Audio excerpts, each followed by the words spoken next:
Assalamualaikum warahmatullahi wabarakatuh. Waalaikumsalam warahmatullahi wabarakatuh. Selamat bertemu kembali hari ini anak sekalian dalam proses pembelajaran pendidikan agama dan budi pekerti. Mudah-mudahan kalian semua dalam kondisi sehat, penuh dengan semangat dan dimudahkan oleh Allah Subhanahu wa taala. Mengawali pertemuan kita pada hari ini, mari kita berdoa bersama-sama supaya Allah memudahkan dan Allah ridho terhadap apa yang kita laksanakan, sehingga kegiatan pembelajaran kita hari ini bermanfaat menjadi sarana ibadah kita untuk menambah ilmu kita, mendekatkan diri kepada Allah Subhanahu wa taala.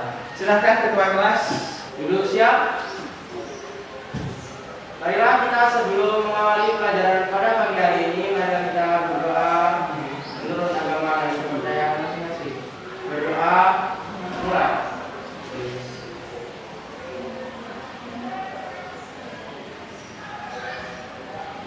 Selesai. Kehadiran siswa-siswi semua dari 26 siswa, adakah yang tidak hadir pada pertemuan ini? Pas satu persatu. Ahmad Fadila.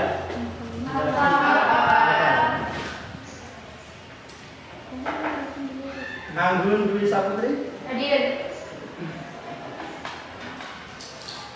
Kemudian Desti.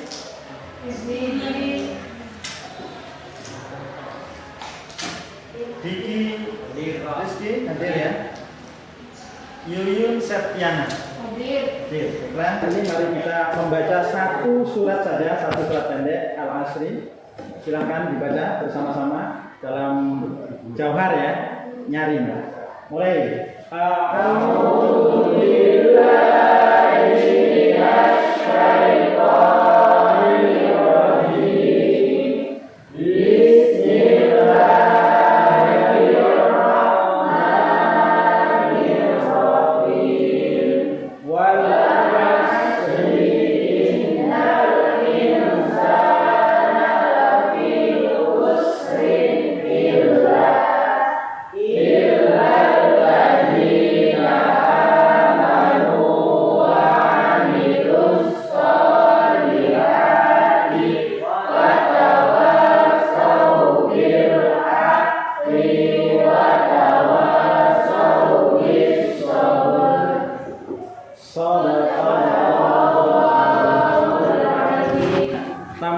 Akan saya sampaikan bahwa materi pembelajaran kita pada hari ini adalah pelaksanaan khutbah, tabligh, dan dakwah. Nah, perlu anak-anakku ketahui di sini sudah ada rencana pembelajaran yang akan Bapak sampaikan kepada kalian semuanya. Kalau agama, kompetensi inti yang pertama yaitu menghayati dan mengamalkan ajaran agama yang dianutnya. Jadi kalau terkait dengan materi khutbah, tabligh dan dakwah ini, siswa-siswi harus meyakini bahwa kegiatan tabligh, khutbah dan dakwah ini adalah nilai ibadah, nilai spiritual yang kalau dilaksanakan bernilai ibadah. Yang kedua, menghayati dan mengamalkan perilaku jujur, disiplin, santun, peduli, gotong royong, kerjasama, toleransi, damai, bertanggung jawab, responsif, dan proaktif dalam berinteraksi secara efektif sesuai dengan perkembangan anak di lingkungan keluarga, sekolah, masyarakat, dan lingkungan alam sekitar, bangsa, negara, kawasan regional, dan kawasan internasional. Ini adalah kompetensi inti. Jadi tujuan inti dari pembelajaran nanti, siswa-siswi punya karakter, salah satu karakter itu apa? Ada tanggung jawab, ada responsif. Tanggung jawab artinya ketika kalian menjadi seorang yang dipercaya untuk tabligh atau berdakwah, itu punya nilai-nilai karakter yaitu tanggung jawab. Apa yang bisa diterapkan tanggung jawabnya? Bertanggung jawab terhadap apa yang kita sampaikan. Memahami, menerapkan dan menganalisis pengetahuan faktual, konseptual, prosedural, dan metakognitif. Nah, ini bisa kalian baca. Nah, ini dalam proses pembelajarannya dari inti pembelajaran ini anak-anakku paling tidak bisa menerapkan khutbah, dakwah, ataupun tabligh. Keempatnya, mengolah, menalar, menyaji secara konkret maupun abstrak terkait dengan pengembangan dari ilmu yang dipelajari di sekolah secara mandiri, bertindak secara efektif dan negatif, serta mampu menggunakan metode sesuai dengan kaidah keimanan. Jadi nanti bisa mengaplikasikan apa yang kalian dapatkan dari proses pembelajaran. Kalau kompetensi materi yang terkait dengan ketentuan khutbah, tabligh, dan dakwah. Ini indikator. Indikator ini harus dicapai dalam proses pembelajaran. Siswa harus bisa menerapkan ketentuan khutbah, tabligh, dan dakwah di masyarakat. Selanjutnya adalah menjaga kebersamaan dengan orang lain dengan saling menasihati. Ayat dan surat yang kita baca tadi, surat apa? Ayat terakhirnya apa? Tawassabil haq wa tawassabil sabr. Itu adalah salah satu ya dari sekian banyak dalil yang bisa digunakan terkait dengan dakwah. Karena di situ ada saling menasihati kepada yang hak dan benar. Indikator selanjutnya menjelaskan pengertian khutbah tabligh dan dakwah. Ya, nanti kalian harus mencari apa itu khutbah, apa itu pengertian tabligh, apa pengertian dakwah. Saya ini tidak ada masalah. Ya, karena materi pembelajaran ada yang sulit yang harus dipecahkan oleh siswa. Itu namanya pembelajaran apa? Hot, high, order, thinking. Artinya siswa harus mencari dan berpikir keras, tingkat tinggi. Itu harus dimiliki oleh siswa. Jangan nyatanya siswa kalau nggak pusing, itu berarti siswa yang malas mikir. Iya. Kalau pusing, tanda-tanda siswa cerdas. Belajar kalau pusing, berarti nyantai, pemalas.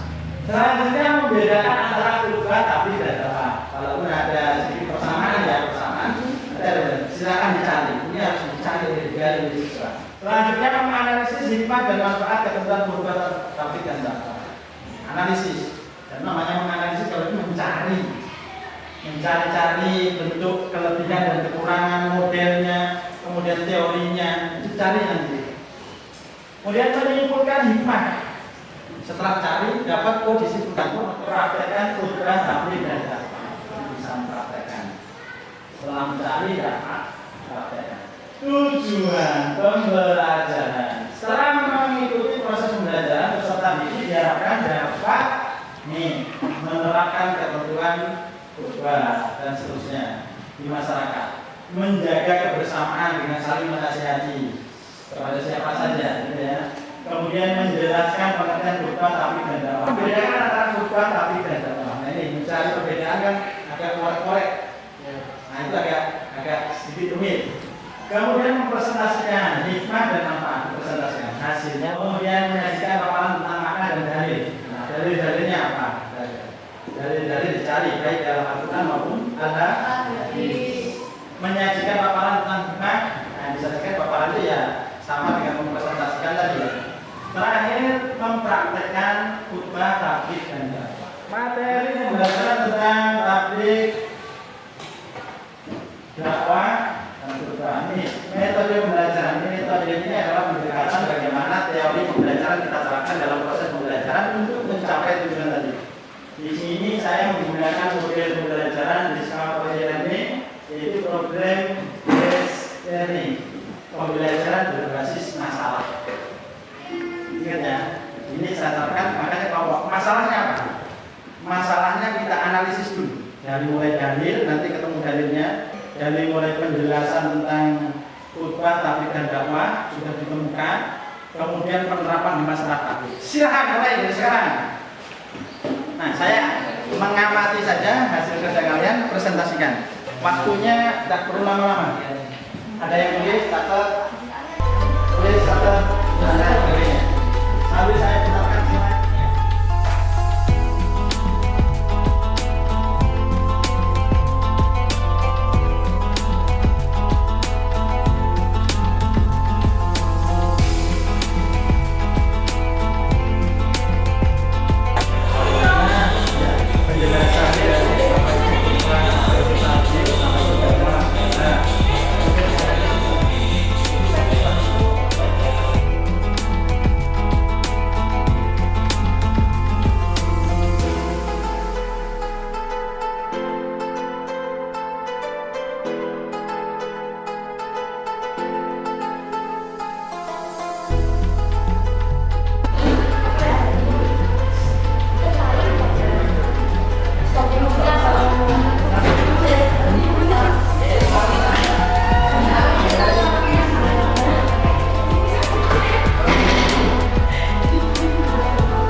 sudah ada kelompok 2 yang akan mempresentasikan hasil diskusi kelompoknya terkait dengan materi khutbah, tabligh, dan dakwah. Silakan kelompok 2. Assalamualaikum warahmatullahi wabarakatuh. Waalaikumsalam warahmatullahi wabarakatuh.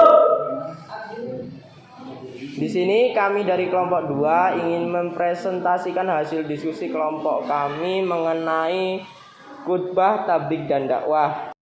Makna khutbah, tabligh, dan juga dakwah hampir sama, yaitu adalah menyampaikan pesan kepada orang lain. Yang pertama yaitu adalah khutbah berasal dari kata khotoba yatubu atau khutbatan, yang berarti yaitu adalah memberi nasihat dalam kegiatan ibadah. Misalnya yaitu adalah dalam sholat Jumat, sholat Idul Fitri, sholat Idul Adha, wukuf, dan juga nikah. Yang kedua yaitu adalah tabligh, berasal dari kata balaho yubalihu atau tablihon, yang berarti yaitu adalah menyampaikan atau memberitahukan dengan lisan. Yang ketiga yaitu adalah dakwah, berasal dari kata da'a yad'u atau da'atan, yang berarti memanggil, menyeru, atau juga mengajak pada suatu hal. Adapun perbedaan dari khutbah, tabligh, dan juga dakwah, yaitu adalah khutbah memiliki waktu-waktu tertentu dalam pelaksanaannya. Misalnya yaitu adalah khutbah sholat Jumat, khutbah sholat Idul Fitri, khutbah sholat Idul Adha. Yang kedua yaitu adalah tabligh. Tabligh dan dakwah bisa dilakukan kapan saja. Khutbah memiliki syarat-syarat khusus, sementara tabligh dan dakwah tidak memerlukan. Pelaksanaan khutbah yang melaksanakan khutbah disebut dengan khotib, sedangkan tabligh disebut mubalik dan dakwah disebut dai atau juru dakwah. Tujuan dari diadakannya khutbah, tabligh, dan juga dakwah. Tujuan diadakannya khutbah yaitu untuk menyampaikan pesan-pesan keagamaan, untuk menegakkan keadilan dan kebenaran pada kaum muslimin. Tujuan diadakannya tabligh yaitu adalah untuk mencapai kebaikan, kebahagiaan, ketentraman hidup. Tujuan diadakannya dakwah yaitu adalah untuk memperkuat iman dakwah yang didengar. Menurut kelompok kami, lebih efektif kegiatan aksi sosial daripada misal pengajian yang diselenggarakan di lapangan. Karena apa? Karena dalam kegiatan aksi sosial itu kita bisa langsung menerapkannya, misalnya yaitu adalah santunan anak yatim. Sedangkan jika dilakukan di lapangan atau di pengajian hanya memberikan ajakan atau informasi kepada khalayak luas.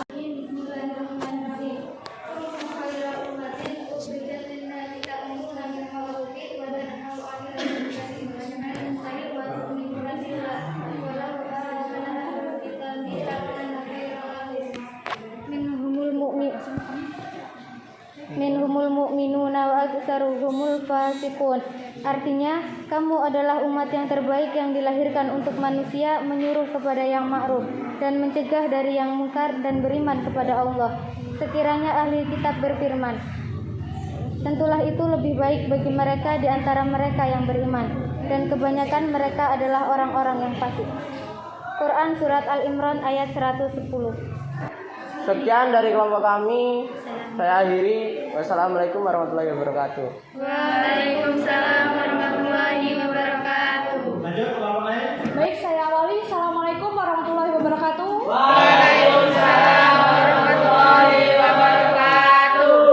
Di sini saya perwakilan dari kelompok 4 akan mengajukan pertanyaan terhadap kelompok 2. Siap. Baik, Pak. Jelaskan apa saja metode dakwah dan berikan penjelasan serta contoh dari jenis metode dakwah bilhal. Sekian, terima kasih. Baik, di sini saya Mamulatul Nima dari kelompok 2 ingin menjawab pertanyaan dari kelompok 4. Dikenal juga dengan adanya dakwah bilisan dan juga dakwah bilhal. Misalnya yaitu adalah bukan hanya ceramah tetapi juga yaitu aksi sosial yang nyata. Contoh dari penerapan aksi sosial, yaitu adalah santunan anak yatim, sumbangan untuk pembangunan fasilitas umum dan sebagainya. Saya buka. Assalamualaikum warahmatullahi wabarakatuh.